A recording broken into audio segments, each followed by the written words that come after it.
There appeared to be much camaraderie between world leaders and possibly a modicum of relief before they took their leave of the COP26 stage in Glasgow. In the first 48 hours of the 12-day conference, there certainly has been a flurry of announcements, giving a sense of progress. The first of two key commitments, termed Ending the Great Chainsaw Massacre by UK Prime Minister Boris Johnson, has more than 100 countries promising to end and reverse deforestation by 2030. It includes Brazil, although skeptics wonder if President Bolsonaro is really committed to action.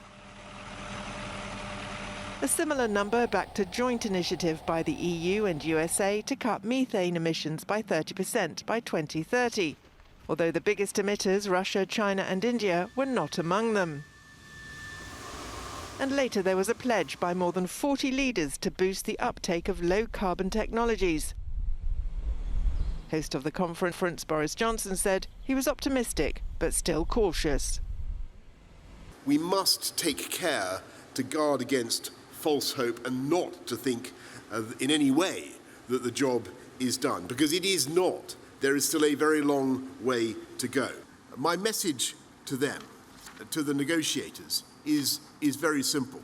The leaders of the world may have left or are leaving COP now, but I can tell you that the eyes of the world, the eyes of the populations of the world are on you, and the eyes of the British government and all the other governments that care about this are on our negotiators. And it's these negotiators who will now start to thrash out the painstaking detail of a climate accord, along with having to convince all the UN member states to back the climate pledges and how to fund them. And while presidents and prime ministers may have gone, environmental activists are going nowhere. They're still waiting to be convinced.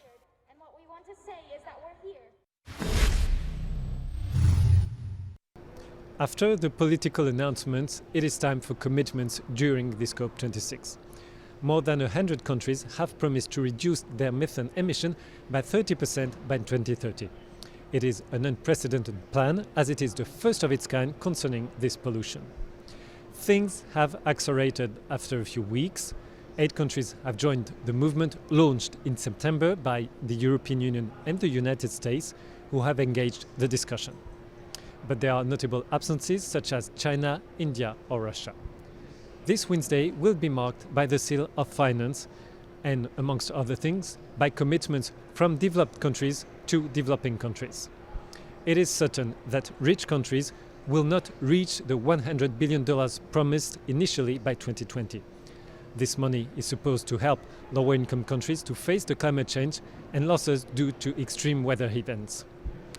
It is a question of money, of course, but it's also a question of confidence. Will the rich country be able to convince their partners that they will keep their promises in the coming years? Grégoire Laurie, Euronews, Glasgow.